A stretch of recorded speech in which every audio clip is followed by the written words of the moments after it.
Hey you, I'm Anissa, and this is one of the first videos that I've done on horizontal proper camera for a while. I've been on this social media kick for the last 4 years, and in the last year I've shifted mainly to storytelling via voiceover on my phone. I had started as a creator a little bit more so on TikTok, and it's just become a little bit too much, this fast content thing. And so I've shifted gears and I've slowed down recently. In the last month, I started a Substack. Please follow me there. The link is below. And subscribe to this channel if you've been enjoying the content thus far. But I love to share stories, and each morning I try to do a ritual of morning pages inspired by The Artist's Way by Julia Cameron. And oftentimes those morning pages develop into something more. And that is the beauty of our creativity. If we continue to honor it and express ourselves and channel, then we'll notice more times we are inspired. We get more opportunities to be inspired by what we're creating, because it's not always a process of inspiration. Oftentimes it's a process of discipline. And so today, this morning, I was having some reflections on a conversation I had with a loved one yesterday. And sometimes when we're having conversations with people who are struggling with their mental health, it's really challenging and there's a lot that we internalize. And so I find creativity is a great way to express that. And so I have some affirmation for today for those who are struggling with their mental health, or those who are doing really well and grew up around somebody or surrounded by those who are struggling. Kind of some inspiration to be a better support. So here we go. Share love, send love, and release control is the affirmation of the day. I was on the phone with a loved one yesterday who was struggling with anxiety and depression.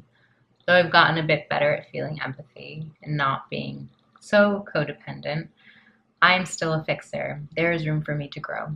Love is not control, I remind myself.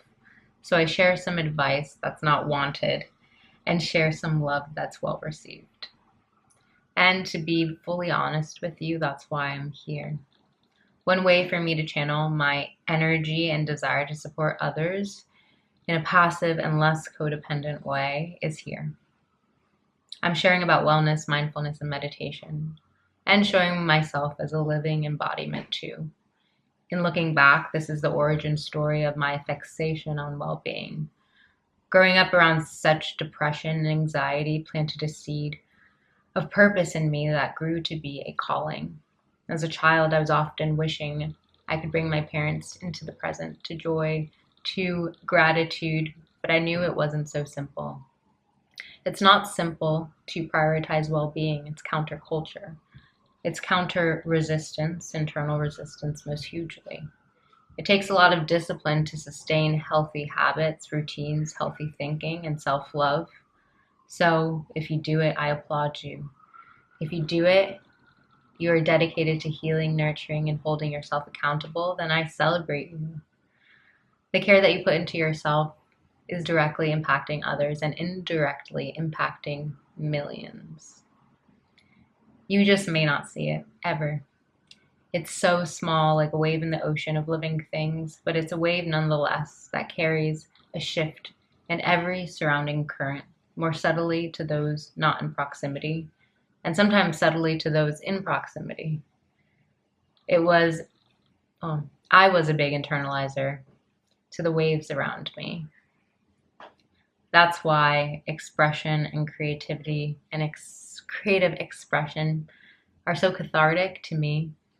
Many of us are internalizers. The behaviors of those we love deeply impact us, but it's not visible or expressed. It looms inside, sometimes stirring, sometimes releasing in unpredictable ways, sometimes more obvious ways.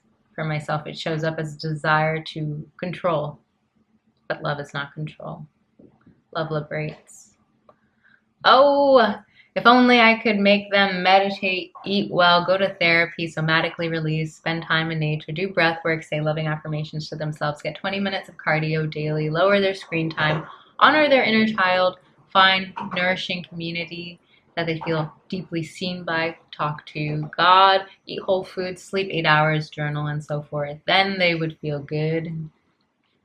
But it's not simple, clearly. And this day and age, even harder. It's counterculture. It takes discipline and compassion. What I can do is continue to work on myself, however, and be a bigger wave. A bigger wave has more impact on the waves surrounding them. I believe if I'm a bigger wave, then I can help more. It might be internalization in disguise, the codependent in disguise, but it might also be the way. Embodiment might be the way to change culture. It's not counterculture to prioritize well-being in the future I envision. It's in flow. It's a natural state to feel responsible for those who surround us. It's not our responsibility to fix their problems directly, however, just to be abundant, that we can be there. We're all interconnected, regardless of if someone is a blood relative or not. We are all energy and originate from the same source. The more your consciousness expands and the more you feel it to be true. So with the felt sense that there isn't separation between all of us, it's known that we're responsible, that we're the ocean. Have an ability to respond, I think, is within responsibility to not react to those around you. Shifting the ocean with one wave in this lifetime is enough. Hope you enjoyed that.